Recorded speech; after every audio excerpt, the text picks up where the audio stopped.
ಹೈದರಾಬಾದಿನ ನಿಜಾಮನಿಗೂ ಗಬ್ಬೂರಿನ ಈ ಮಠಕ್ಕೂ ಏನ್ ಸಂಬಂಧ? ಅಜ್ಜ ಬಾ ಎಂದ ಕೂಡಲೇ ತಾನಾಗೆ ಹಿಂದೆ ಚಲಿಸುವ ತೇರು. ಕಷ್ಟ ಎಂದು ಬಂದ ಭಕ್ತರಿಗೆ ಕೇವಲ ಬೂದಿಯನ್ನು ನೀಡಿ ಸಕಲ ಸಂಕಷ್ಟವನ್ನು ಪರಿಹರಿಸುತ್ತಿದ್ದ 800 ವರ್ಷಗಳ ಹಿಂದಿನ ಆಧ್ಯಾತ್ಮಿಕ ಸಂಸ್ಥಾನ ಮಠವಿದು. ಇಂದಿಗೂ ಮಹಾರಥೋತ್ಸವದ ದಿನ ತೇರು ತಾನಾಗಿಯೇ ಚಲಿಸಿ ನೆರೆದಿದ್ದ ಭಕ್ತರನ್ನು ಮೂಕ ವಿಸ್ಮಯಗೊಳಿಸುವ ಮಹಾನ್ ಪವಾಡ ಪುರುಷನ ಪಾದ ಸ್ಪರ್ಶಿಸಿದ ಪುಣ್ಯ ಕ್ಷೇತ್ರವಿದು.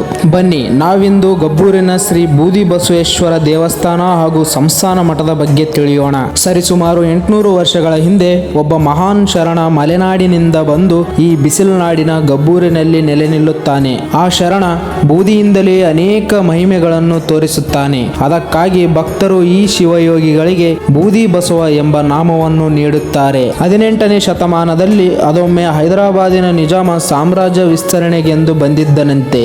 ಆಗ ಗಬ್ಬೂರಿನಲ್ಲಿ ಜಾತ್ರೆ ನಡೆದಿತ್ತಂತೆ. ಆಗ ನಿಜಾಮ ಆನೆ, ಒಂಟೆ, ಕುದುರೆಗಳಿಂದ ತೇರು ಎಳಿಸಲು ಹೋದರೆ ತೇರು 1 ಇಂಚು ಸಹ ಅಲುಗಾಡಲಿಲ್ಲವಂತೆ. ಶ್ರೀಗಳ ಮಂತ್ರಶಕ್ತಿಯಿಂದ ಬಾ ಬಸವ ಎಂದು ಕರೆದ ತಕ್ಷಣ ಮಿಣಿ ಇಲ್ಲದೆ ಯಾರೂ ಮುಟ್ಟದೆ ತೇರು ತನ್ನಿಂದ ತಾನೇ ಶ್ರೀಗಳ ಹಿಂದೆ ಬಂದಿತ್ತಂತೆ. ಅದನ್ನು ಕಂಡು ನಿಬ್ಬೆರಗಾದ ಹೈದರಾಬಾದಿನ ನಿಜಾಮ, ನನ್ನ ಕುದುರೆ 1 ದಿನ ಎಲ್ಲಿಯವರೆಗೂ ಮೇಯುತ್ತದೋ ಅಲ್ಲಿಯವರೆಗೂ ಜಮೀನನ್ನು ಬಿಟ್ಟು ಕೊಡುವೆ ಎಂದು ಶ್ರೀಗಳಿಗೆ ಹೇಳುತ್ತಾರಂತೆ. ಅದರಂತೆ ಕುದುರೆ ಮೇಯ್ದಿದ್ದ 96 ಎಕರೆ ಜಮೀನನ್ನು ನಿಜಾಮ ಮಠಕ್ಕೆ ಬಿಟ್ಟು ಕೊಟ್ಟಿದ್ದಾನೆ. ಇಂದಿಗೂ ಆ ಜಮೀನಿಗೆ ತೇರು ಜಮೀನು ಎಂದು ಕರೆಯುತ್ತಾರೆ. ಪ್ರತಿ ವರ್ಷ ಬನದ ಹುಣ್ಣಿಮೆಯಿಂದ ಭರತ ಹುಣ್ಣಿಮೆ ತನಕ 1 ತಿಂಗಳು ಜಾತ್ರೆ ನಡೆಯುತ್ತೆ. ಈ ಮಠದ ಮಹಿಮೆ ಮತ್ತು ಪವಾಡ ಅಪಾರವಾದದ್ದು. ನೀವು ಒಮ್ಮೆ ಈ ಮಠಕ್ಕೆ ಭೇಟಿ ನೀಡಿ, ಮೊದಲೇ ಭೇಟಿ ನೀಡಿದ್ದರೆ ಕಮೆಂಟ್ ಹಾಕಿ. ಮತ್ತೆ ಸಿಗೋಣ ಮುಂದಿನ ವಿಡಿಯೋದಲ್ಲಿ. ಫಾಲೋ ಮಾಡೋದನ್ನ ಮಾತ್ರ ಮರಿಬೇಡಿ. ಸದಾ ನಿಮ್ಮ ಋಣದೊಳಗ ಈ ನಿಮ್ಮ ಎಂಪರರ್ ಈಶಾ.